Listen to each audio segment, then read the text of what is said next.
queremos visibilizar lo que naturalizamos, ¿no? Y la forma de visibilizarlo es hablando.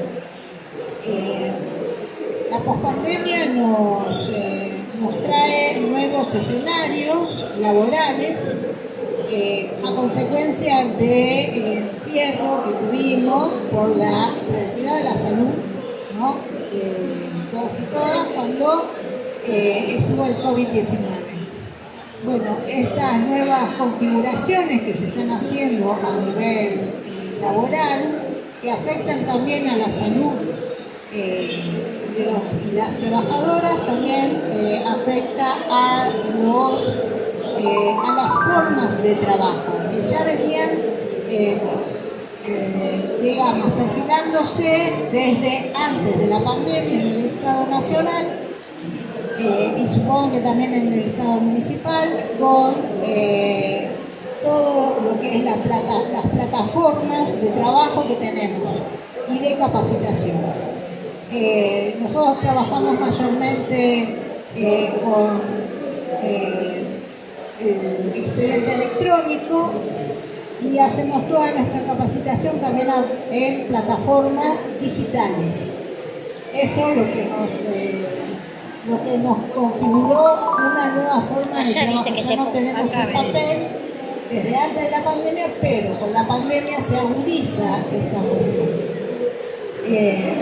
Todo ahora ya es todo bien, ¿no? Bueno, acá le voy a dar la palabra al compañero Ricardo Cardona para hablarles.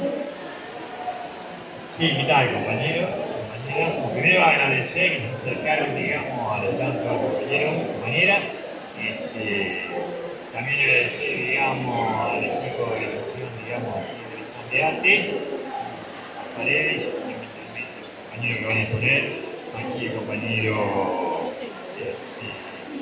Beto Galeano, director del TATE, compañero integrante de la Comisión de Desarrollo Social, profesor de Filosofía y Letras, trabajador social. Bueno, vamos a tocar el tema que como decía la compañera, que en realidad esta pandemia que pasó dejó consecuencias no solamente en lo social, sino también en las cuestiones subjetivas, digamos, ¿no? Hoy lo leemos y lo vemos, digamos, en lo que es la práctica fundamentalmente de la militancia sindical. Se ha dejado graves consecuencias, ha roto lo colectivo, ha generado el individualismo al máximo, etcétera, etcétera. Bueno, ya se van a encargar los compañeros, digamos, justamente de desarrollar el tema, así que bueno, largamos, ya le paso la palabra al compañero profesor Alberto. Bueno, buenas tardes. Voy a compartir un escrito, una producción conjunta. Obviamente, como tal producción es honrable, se puede ofrecer, digamos, lecturas sobre el niño, se puede leer un montón de cuestiones. Lo importante es empezar, digamos, como dijo a debatir esta cuestión de la bimodalidad o el teletrabajo, la cuestión estatal, pero al mismo tiempo cómo se contextualiza ese trabajo, ¿no? Porque no viene, digamos, ingenuamente o no nace del azar, sino que justamente está producido por un determinado sistema también económico, que es el capitalismo institucional. Si bien puede obtener un montón de disfraces, hay que empezar a ver justamente el matiz que tiene de negativo, tampoco soslayar lo que podemos tomar en la lucha, digamos, ¿no? Lo positivo que también puede generar. Bueno, les comparto unas breves palabras. Después, al final podemos abrir el debate. La emergencia de una pandemia como el COVID-19 puede ser considerada como una guerra. Sus efectos destructivos son los relatos apocalípticos esparcidos por todos los rincones de la comunidad global. Parafraseando a autores de resonancia, es más sencillo y usual imaginar el fin de la humanidad que el fin de la injusticia y de la desigualdad. La crisis de pensamiento torna imperioso pensar el presente, pero somete al futuro a una suerte de insensibilidad, impasibilidad e imposibilidad. Porque el triunfo cultural de la pandemia consiste en bloquear la imaginación de nuevos rumbos y de nuevos horizontes.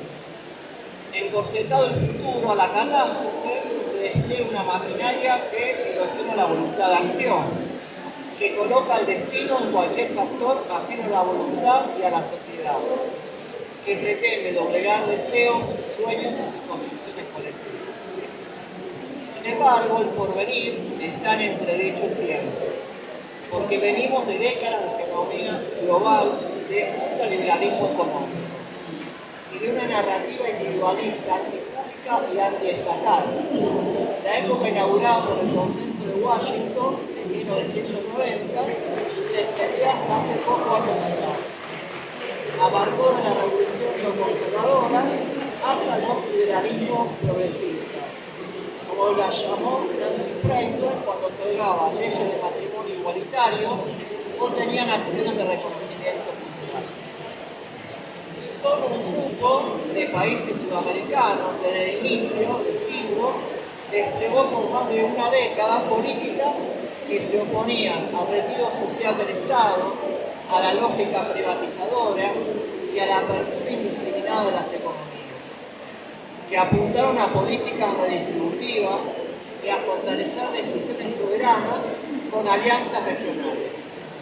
Pero esos procesos políticos sudamericanos, que fueron catalogados como progresistas, populistas o giro a la izquierda, sufrieron derrotas muy diversas, desde el golpe de Estado en Paraguay hasta otras electorales, el golpe parlamentario en Brasil también.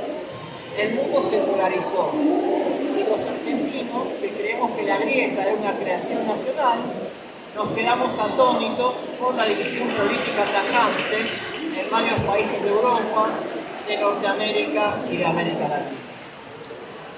La pandemia abre un conflicto de interpretaciones y de narrativas, porque han cambiado las circunstancias de producción discursiva. Algunas de estas narrativas conducen a pensar que solo debemos rendirnos hasta lo que será inevitable. Otras expresan que los colectivos humanos, las sociedades y sus instituciones son los que hacen la historia, sea cual fueren las circunstancias que nunca se escogen. Abrir horizontes, pensar nuestro futuro, comprender el presente en su complejidad, son tareas claves para transformar las injusticias y las desigualdades.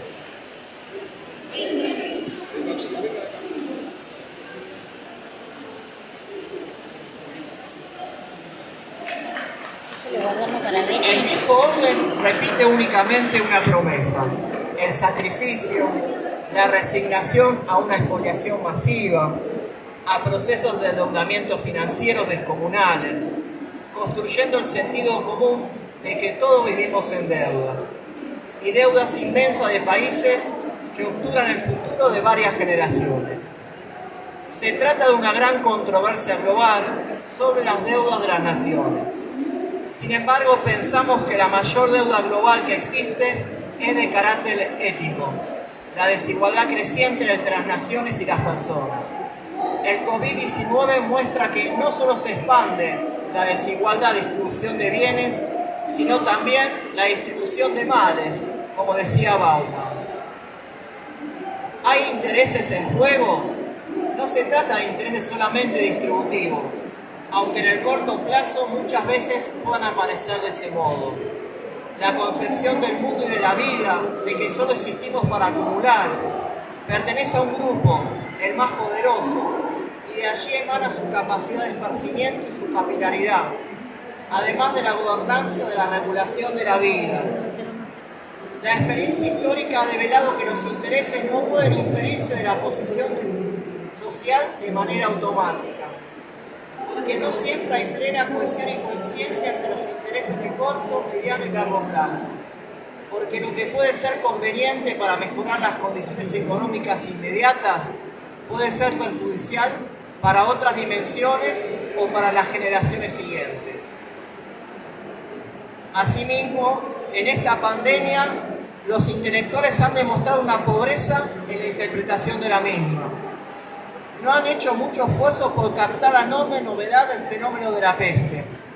Casi todos encontramos como conclusión su propia premisa, descubriendo la redundancia de sus presunciones previas. Un pensador sutil como Agamben, hablando del estado de excepción, de lo que escribió hace casi 2 décadas, reconfirmando lo que expresó.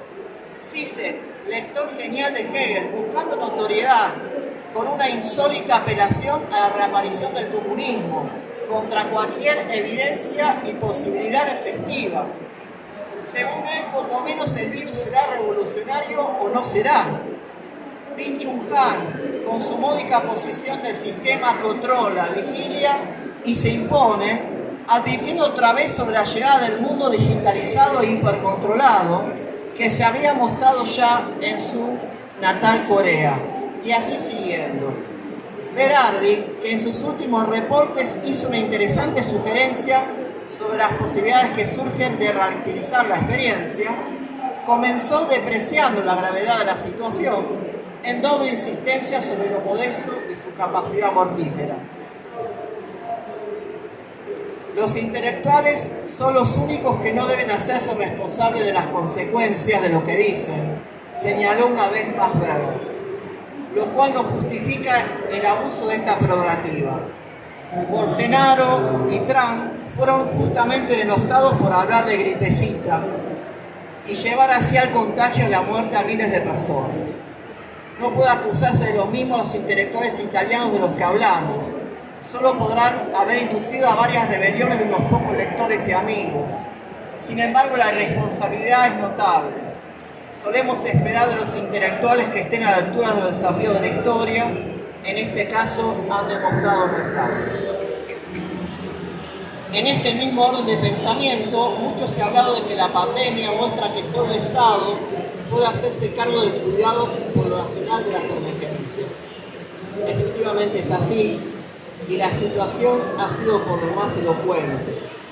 Por unas semanas, los apologetas del mercado callaron desde la impotencia. Se habían quedado sin discurso. Esta primacía del Estado, que alimenta las preocupaciones sobre el retorno totalitario, está lejos de implicar que hayamos vuelto a una condición previa a la globalización. El mercado sigue atravesando fronteras y arrasando soberanías nacionales. Pero sin duda que a la hora de la salud pública y de la primacía de la vida o la muerte, el mercado muestra su cara atroz de descuido e indiferencia, de repetición automática de maximización de la ganancia como único norte. El Estado, aún golpeado con las políticas neoliberales de tantos años, exhibe en todo caso su necesidad y pertinencia, y de esto seguramente quedará rastro en memoria para el futuro de nuestros pueblos. Con la esperable baja de la economía, gran ocasión para pensar el futuro de la humanidad, los librecambistas atentos a su propio interés repetirán que la culpa ha sido de los gobiernos que privilegiaron la salud. Estaremos mal, entonces, porque no se atendió a la economía lo suficiente, según estos eruditos del capital concentrado. Este control capitalista de poblaciones es notorio que abriga peligros. Quizá no marchemos a la automatización generalizada de las prácticas, como profetiza Han o Agamben, pero sin duda que esa es una de las tendencias en curso. Dentro de las potencialidades que ha surgido en este periodo de excepción está la del avance de la virtualidad. Contra cualquier vaticinio, se pudo reconvertir lo estatal en su conjunto hacia procedimientos virtuales en cuestión de semanas. Millones de trabajadores en el mundo modificaron súbitamente sus rutinas y de pronto advertimos que las fantasías del trabajo hecho en casa no era imposible ni irrealizable. La sociedad puede funcionar, con varias excepciones, claro, haciendo que lo virtual predomine sobre lo presencial. Pongámonos por un momento fuera de la ingenuidad habitual que deplora las tecnologías electrónicas en nombre de la desaparición del cara a cara. Hemos tenido más caras presentes vía electrónica en una década que quizá todas las que tuvimos presencialmente a lo largo de la vida. Y como supo inventar Castell, hay una virtualidad real. Lo que ocurre en lo virtual no sucede en un transmundo, sucede en el campo de las condiciones efectivas, aquí y ahora. No imagino que estoy viendo a alguien por pantalla a distancia. Es plenamente real que eso virtual acontece. Hay toda una línea de pensamiento que muestra que la tecnología no es contraria al humano, sino su continuidad. Discutible cuando atendemos la actual crisis civilizatoria, pero atendible dentro de ciertas circunstancias. De Bellman Luan, la técnica no se percibe como un entorno, sino como una extensión del humano social. Pero ello no impide advertir los peligros que hacen a las actividades laborales. Podría reemplazarse mucho trabajo humano por vía electrónica. Los problemas para derechos de autoría profesional, grabación de las clases de los docentes, por ejemplo, que podrían ser usadas incluso para prescindir luego de esto. Y el más grande de todos, la desocialización generalizada de la existencia. Si atendemos a que la sociedad son reglas e instituciones, como decía Durkheim, las instituciones bien podrían tender ahora a su vaporización, a su evanescencia gradual, por vía de una sociedad generalizadamente virtualizada y ciberespacial. Entonces hay que discutir los roles de lo virtual y las posiciones que se asuman frente a esto. Aquello que lo virtual facilita, pero también aquello a lo que no puede darse lugar, aun cuando fuera funcional, a cierta eficacia momentánea. Una sociedad sin encuentro y sin agregación de la vivencia de cada uno de sus miembros sería una sociedad sin experiencia de lo colectivo.